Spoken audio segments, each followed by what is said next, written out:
The long road home seemed to go on and on. The road continued to stretch in front of the vehicle endlessly. The light that shone through the branches of the tall, green trees danced across the window in random patterns, and every once and a while, obnoxiously shining in your eyes. The surroundings were full of deep green trees forming a forest around the road. The only sound was the sound of the car's engine as it traveled down the path. It was peaceful and left a serene feeling. Although the ride seemed like a nice one, it lacked every form of a nice from its two passengers. The middle-aged woman behind the steering wheel had neat short brown hair that fit her complexion quite well. She wore a green V-neck t-shirt and a pair of blue jeans. Diamond stud earrings decorated each of her ears, which partially showed from behind her haircut. She had deep green eyes, which her shirt brought out, and the lighting seemed to make them more noticeable. There wasn't anything significant about her appearance. She looked like any other average mother you would see on TV shows and the like. However, the one thing that made her different than the average mothers was the dark bags she had under her eyes. Her facial expression was gloomy and sad, although she genuinely looked like someone who smiled a lot. Advertisements she would sniffle every once and a while, and occasionally glance in the rear-view mirror to look at her son in the back seat, who was hunched over partially, with his arms held tight around his chest, and his head pressed against the cold window. The boy lacked any normal appearance, and anyone could plainly see there was something wrong with him. His messy brown hair went every which way, and the luminescent lighting brought out his pale, almost grey skin. His eyes were dark, unlike his mother's, and he wore a white t-shirt and scrub pants that had been provided for him by the hospital. The clothes he had worn before were so shredded and blood-stained that they weren't wearable anymore. The right side of his face bared a few cuts along with a split eyebrow. His right arm was bandaged all the way to the shoulder, which had been shredded when his right side hit the shattered glass. His injuries appeared to be painful, when in reality he couldn't feel anything. This was just one of the glories of being him. One of the challenges he had to face while growing up was growing up with a rare disease that caused him to be completely numb towards pain. Never before had he felt himself get hurt. He could have lost an arm and felt nothing. The other major disorder he had faced, which was the one that deemed him many insulting nicknames in the short time he attended grade school before he switched to homeschooling, was his Tourette's syndrome, which caused him to tick and twitch in ways he couldn't control. He would crack his neck uncontrollably and twitch every once in a while. The kids would tease him and call him Ticci-Toby, and they mocked him with exaggerated twitching and laughing. It got so bad he had to turn to homeschooling. It was too hard for him to be in a common learning environment with seemingly every kid poking, or more like stabbing, fun at him. Toby stared blankly out the window, his face empty of any emotion, and every few minutes his shoulder, arm, or foot would twitch. Every bump that the car tires hit would make his stomach turn. Toby Rogers was the boy's name, and the last time Toby remembered riding in a car was when it crashed. That's all he thought about, unconsciously replaying everything he remembered before he blacked out. Over and over again. Toby had been the lucky one. His sister had not been so lucky. When the thought of sister came, he couldn't help the tears that welled up in his eyes. The horrible memories replayed in his mind. Her screaming that had cut off when the front of the car was smashed in. It all went blank for a moment before Toby opened his eyes to see his sister's body, her forehead pierced with glass shards, her hips and legs crushed under the force of the steering wheel, and her torso pushed in from the too late inflated airbag. That was the last thing he had seen of his dear older sister. Advertisements. The road home continued on for what seemed like forever. It took so long to get home because his mom wanted to avoid the sight of the crash. When the surroundings gave way to a familiar neighborhood, they were both more than ready to get out of the car and step back into their own home. It was an older neighborhood with quaint little houses all next to each other. The car drove in front of a blue house with white window panes. They both quickly noticed the old vehicle that was parked in front of the house. and the familiar figure that stood in the driveway. Toby felt automatic anger and frustration take over him at the sight of his father. His father who wasn't there. His mother pulled the car up in the driveway beside him before turning off the engine and preparing to step out and face her husband. "Why is he here?" Toby said quietly as he looked back at his mother who reached to open the car door. "He's your father, Toby. He's here because he wants to see you," his mother responded in a monotone voice, trying to sound less shaky. Yet couldn't drive up to the hospital to see Lyra before she died. Toby narrowed his eyes out the window. He was drunk that night, honey. He couldn't drive. Yeah, when is he not?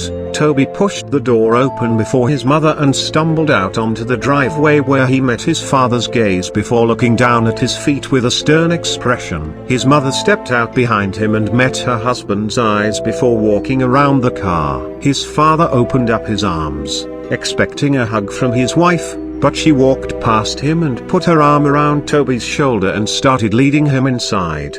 "Connie," her husband began in a raspy voice. "What, no welcome home hug, huh?" She ignored her husband's obnoxious words and walked past him with her son under her arm. "Hey, he's 16, he can walk by himself."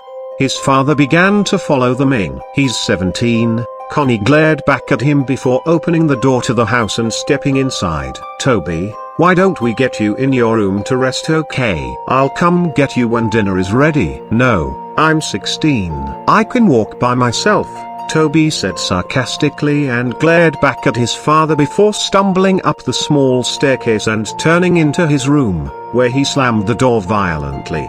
His little room didn't have much in it, just a small bed, a dresser, a window, and his walls had a few picture frames of his family, back when they were a family, before his father became an alcoholic and acted violently toward the rest of his family. Toby remembered when he was arguing with his mom and he grabbed her by the hair and shoved her to the floor, and when Lyra had tried to break it up, he pushed her and she hit her back on the corner of the kitchen counter. Toby could never forgive him for what he did to his mother and sister. Never. Toby didn't care how much his father beat him down. He couldn't feel it anyway.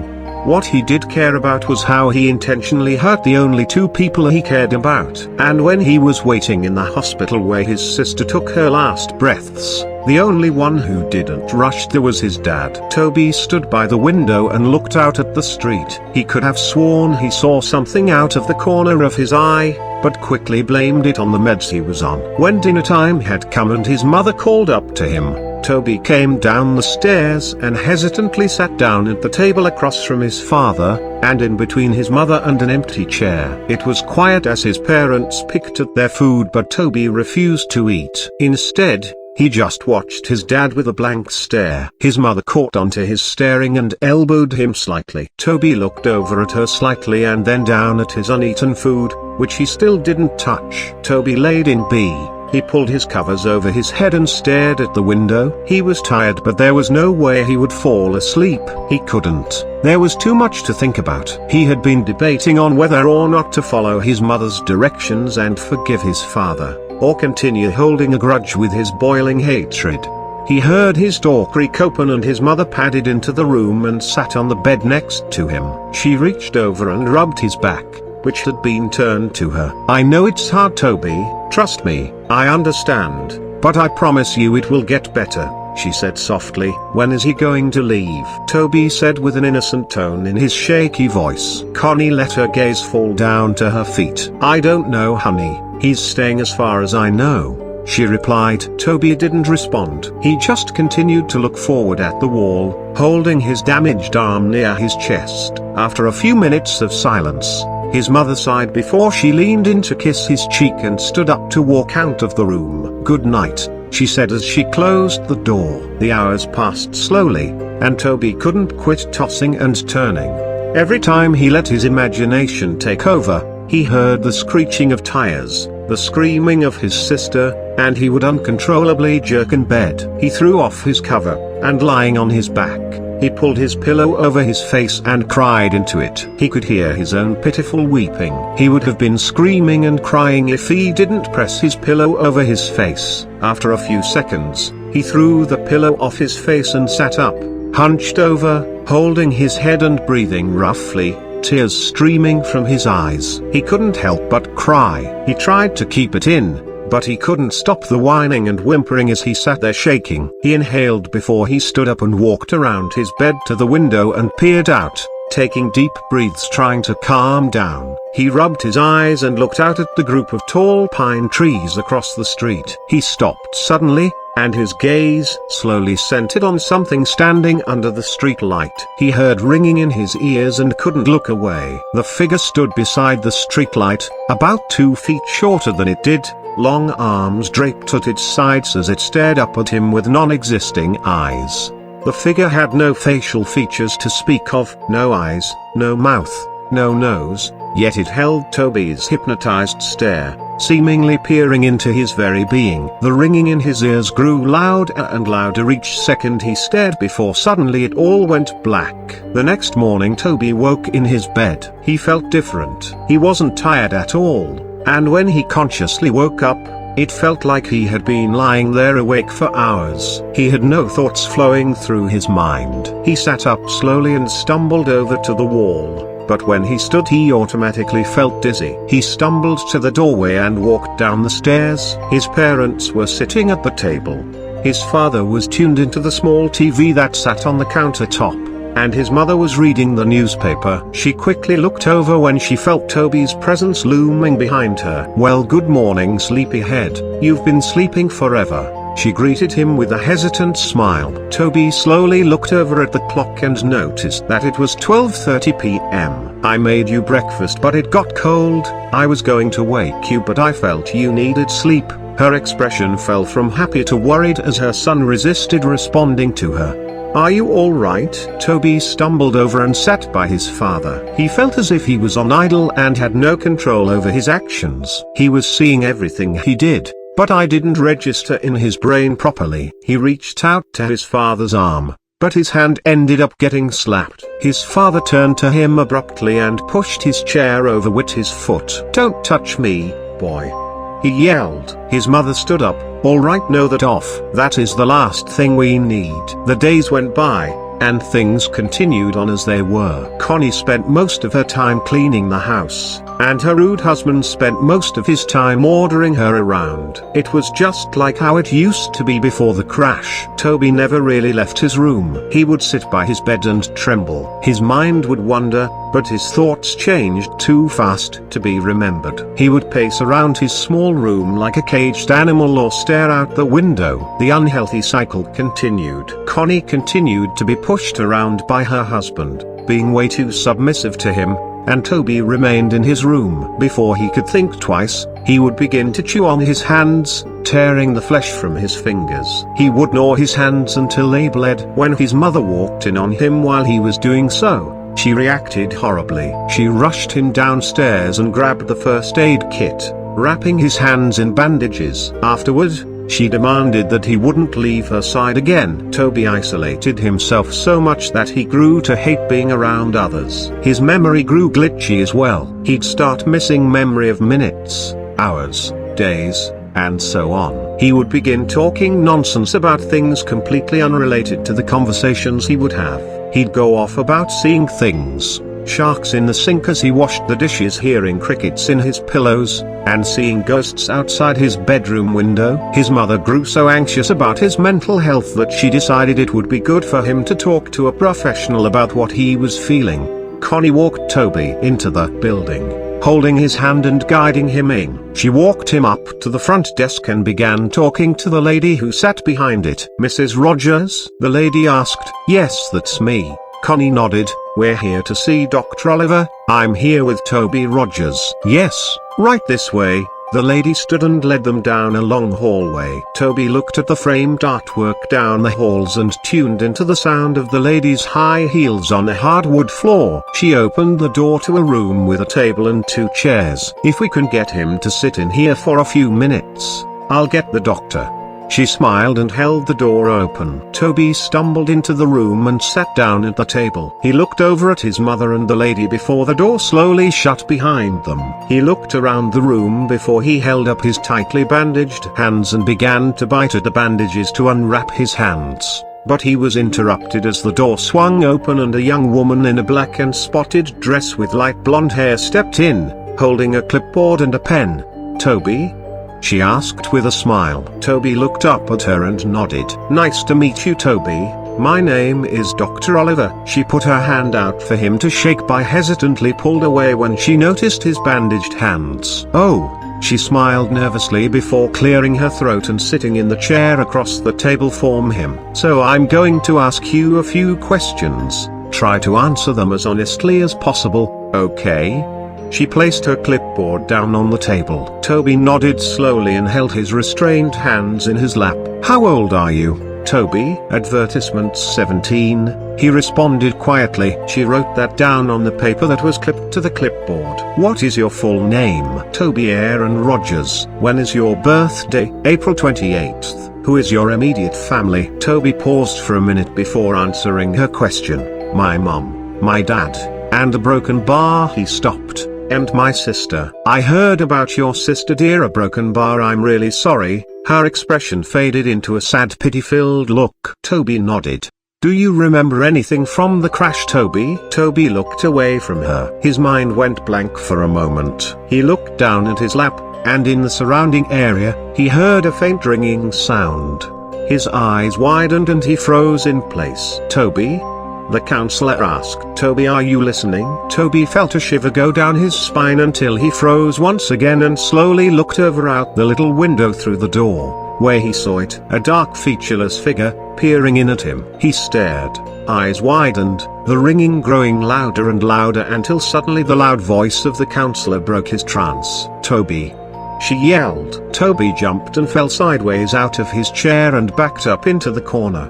Dr. Oliver stood up, holding her clipboard to her chest, a surprised look in her eyes. Toby met her eyes again, his breath hitching as he twitched. That night Toby lay in bed. His eyes were dazed as he stared straight up at his ceiling. He could feel himself begin to doze off when he heard the scattering of footsteps down his hallway. He sat up and looked towards the doorway, his door wide open. There was no light. Everything was lit by the luminescent blue glow of the moon through his window, leaving a cold lighting. He stood up and slowly made his way toward the doorway when suddenly the door, which previously was wide open, slammed in his face. He gasped and fell back.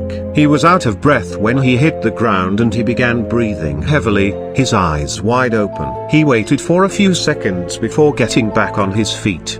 He reached out and grasped the cold door handle with his bandaged hand and it creaked open. He looked out into the dark hallway and tiptoed out of his room. The window at the end of the hallway lit up the darkness with blue moonlight as he padded his way down. He could hear footsteps rustling around him, and faint giggling followed by the pitter-patter of small feet, which sounded like a child had run in front of him, giggling and running around. The hallway was a lot longer than he remembered. It seemed endless, a broken bar like the ride home from the hospital. He heard the door creak in front of him. "Mum?" he called in a shaky voice. Suddenly a door slammed behind him and he jumped and turned around. Behind him, he heard a long eerie groan that sounded like croak right in his ear. He turned around as fast as he could and was suddenly face to face with none other than his dead sister. Her eyes were clouded white, her skin pale, the right side of her jaw dangling the by tissue and muscle, glass protruding from her forehead, black blood leaking down her face. Her blonde hair pulled up in a ponytail as it always was, and she was wearing her grey t-shirt and athlete shorts, which were dirty and spotted with blood. Her legs were bent in ways they shouldn't be. She stood emitting a long croaking noise only an inch away from Toby's face. Toby yelped and fell back. He started to crawl backward away from her, but he was unable to break the eye contact he held with her blank, dead eyes. He dragged himself backward until he backed up into something. He stopped for a second. Everything was dead silent except for his heavy breathing and crying. He slowly looked up to meet the blank face of a tall dark figure, the same figure that stood over him now. Behind the tall dark mass were rows of children looking to range from 3 to 10 years old. Their eyes completely black and dark black blood leaked from their eye sockets.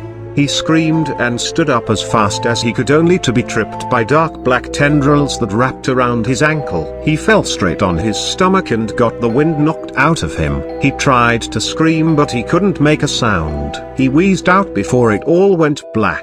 Toby woke with a start. He screamed out and sat up as fast as he could, completely short of breath. He wheezed out and held his chest with his bandaged hands. It was just a dream, a broken bar.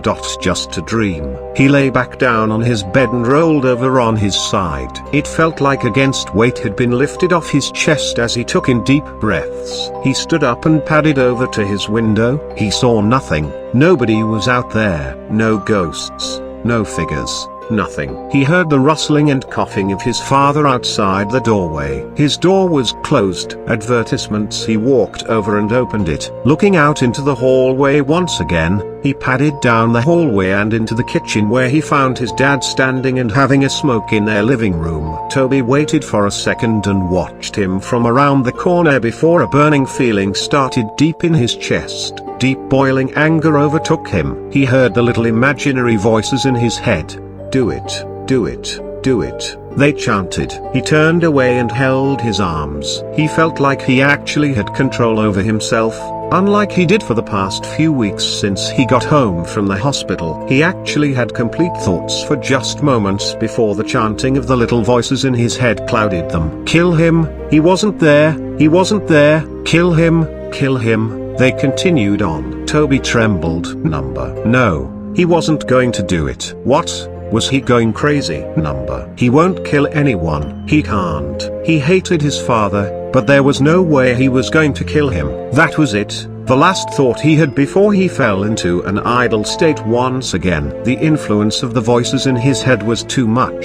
He began to silently walk up behind his father. He reached over the counter to the knife in the case. He gripped it in his hand. He felt the sensation take over his chest. He let out a snicker. Hey, a broken bar, a broken bar, ha ha ha. He began laughing so hard he had to gasp for breath. His father turned around abruptly before he felt a brute force shove him to the floor. He grunted as the air was knocked out of him. What? He looked up at the boy who stood over him, grasping the kitchen knife in his hand. Toby, what are you doing? He went to sit up and put his arms out in front of him in self-defense, but before he knew it, Toby was on top of him. He went to grab his neck, but his father reached out and blocked his hand by grabbing onto his wrist. Stop. Get off of me, you little fucker. He yelled, and with his other hand he threw an off-center punch towards Toby's shoulder, but he didn't stop. The look in Toby's eyes was not sane. It looked as if a demon had taken control of him. He yelled back and went to stab the knife into his father's chest, but his father blocked him and grabbed onto his wrist once again. He went shove him back, but Toby kicked his feet out in front of him and landed a hard blow straight to his father's face. His father recoiled and pulled his arms away to cuff his face, but Toby got back up and drove the knife straight into his shoulder. His father let out a loud cry and went to pull the knife out, but before he could, Toby threw his fist straight into his face. He began to pound his fists into his head, laughing and wheezing. He cracked his neck and grabbed the knife and ripped it out of his father's shoulder. He drove it deep into his dad's chest and repeatedly stabbed into his torso, blood spilling out and getting splattered everywhere. He didn't stop until his father's body went still. He threw the knife over to the side and leaned over his body, coughing and panting. He stared at his father's smashed-in face and sat there twitching until a loud scream broke the silence. He looked over to see his mother standing a few feet away, covering her mouth, tears streaming down her face. Toby, she screamed, why did you do that? She cried. Why? She screamed. Toby stood up and began to back away from his father's bloody corpse. He began to back out of the kitchen. He looked down at the blood-soaked bandages on his hands and looked up at his mother one last time before he turned and ran out of the house. He ran into the garage and slammed his hand against the control panel on the wall and pushed the button to open the garage door. Before he ran out, he noticed his father's hatchets, which had been hanging on a tool rack above a table full of jars, filled to the brim with old rusted nails and screws. One of the hatchets was new, It had a bright orange handle and a shiny blade, and the other was old with a wooden handle and an old, dull blade. He grabbed both and looked down at the table, and he saw a box of matches, and under the table was a red gasoline tank. He held both of the hatchets in one hand and grabbed two matches and gasoline before running out of the garage, down the driveway and up the street. As he approached the streetlights that he could see out his own bedroom window, he heard police sirens in the distance. He turned around and the red and blue flashing lights came rushing down the street. Toby stood for a second before he pulled open the cap on the gasoline tank and ran down the street, spilling gasoline all over the street after him. He turned and ran into the trees. He poured the last bit of gasoline out before he reached into his pocket and pulled out a match. He struck it against the box and immediately dropped it. In an instant, flames burst around him. The fire caught on the trees and bushes around him, and before he knew it, he was surrounded by fire. The silhouettes of police cars were visible through the flames as he backed away into the forest around him. He looked around, but his vision was blurred. His heart was pounding, and he closed his eyes for a moment. This was it. This was the end. Toby felt a hand on his shoulder. He opened his eyes and looked over to see a large white hand with long bony fingers resting on his shoulder. He followed the arm that was attached to the hand up to a dark, towering figure. It appeared to be wearing a dark black suit, and its face was completely blank. It towered over Toby's small frame as it looked down on him. Tendrils reached out from its back. Before Toby knew it, his vision blurred and he heard the sound of ringing in his ears. Everything went blank. That was it. That was the end. That was how Toby Rogers died. A few weeks later, Connie sat in her sister's kitchen. His sister, Lori, sat next to her drinking a cup of coffee. About 3 weeks ago, Connie lost her husband and her son, and a few weeks before, she had lost her daughter to a car crash. Since then she moved in with her sister. The police were keeping her busy. They had just finished cleaning up the case, and the story had been released 2 weeks ago. The focus of the world seemed to have shifted to completely new stories. Lori switched the TV on to a news broadcast. On the TV, the news reporter began introducing the new headline. "We have breaking news. Last night there have been reported the murder of 4 individuals. There are no suspects yet, but the victims were a group of middle school kids who had been out in the woods late last night. The kids had been bludgeoned and stabbed to death. The investigators have discovered a weapon at the crime scene. It appears to be an old, dull blade hatchet. As you can see here, the picture changed to show snapshots of the weapon exactly as it was left at the crime scene. Investigators have pulled the name of a possible suspect, Toby Rogers, a 17-year-old boy who stabbed his father to death a few weeks ago and tried to cover up his escape by setting a fire in the streets and forest area around the neighborhood. Although they believed the young boy had died in the fire, investigators suspect Rogers might still be alive, due to the fact that his body was never found.